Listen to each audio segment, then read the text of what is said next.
ચંપારણ્ય ધામ ખાતે શિયાળ અને મોદી પરિવાર દ્વારા ભાવાત્મક સેવા.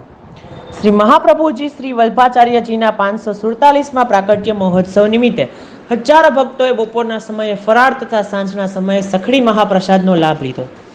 શ્રી મહાપ્રભુજી શ્રી વલ્ભાચાર્યજીના 547માં પ્રાકટ્ય મહોત્સવ નિમિત્તે પુષ્ટિ સંપ્રદાયમાં વિશ્વવિખ્યાત તીર્થક્ષેત્ર શ્રી ચંપારણ્ય ધામની યાત્રાએ પધારેલા સમસ્ત વૈષ્ણવો માટે બપોરના સમયે ફરાળ તથા સાંજના સમયે સખડી મહાપ્રસાદ એટલે કે ભોજનની વ્યવસ્થા પોરબંદરના પરમ ભક્ત શ્રી મનુભાઈ મોદી, સાગર મોદી પરિવાર અને શિયાળ પરિવાર દ્વારા રાખવામાં આવેલ હતો.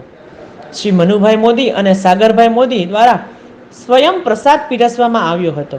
આ મહાપ્રસાદનો હજારો વૈષ્ણવોએ લાભ લીધો હતો. ચંપારણ્ય તીર્થક્ષેત્રમાં શ્રી વલ્લભના જન્મોત્સવ પછી સાંજના સખડી મહાપ્રસાદ લેવાનું મહાત્મ્ય ફલપ્રદ રહેલું છે. ઉલ્લેખનીય છે કે દર વર્ષે મોદી પરિવાર દ્વારા ચંપારણ્ય ખાતે ભાવાત્મક સેવા આપવામાં આવે છે. શ્રી વલ્ભાચાર્યજી વિશે રસપ્રદ માહિતી. શ્રીમદ વલ્ભાચાર્યજીનું પ્રાગટ્ય છત્તીસગઢ રાજ્યના રાયપુર નજીક વૃક્ષઘટાથી પરમ શોભાયમાન એવા ચંપારણ્ય ધામમાં વિક્રમ સંવંત 1535 ઈસવીસન 1479માં ચૈત્રવદ 11ના દિવસે થયો હતો. દૈવી જીવોનો ઉદ્ધાર કરવાના ઉદ્દેશ્યથી વૈષ્ણવ સંપ્રદાયનું સ્થાપન કર્યું, જેને પુષ્ટિ સંપ્રદાય પણ કહેવામાં આવે છે.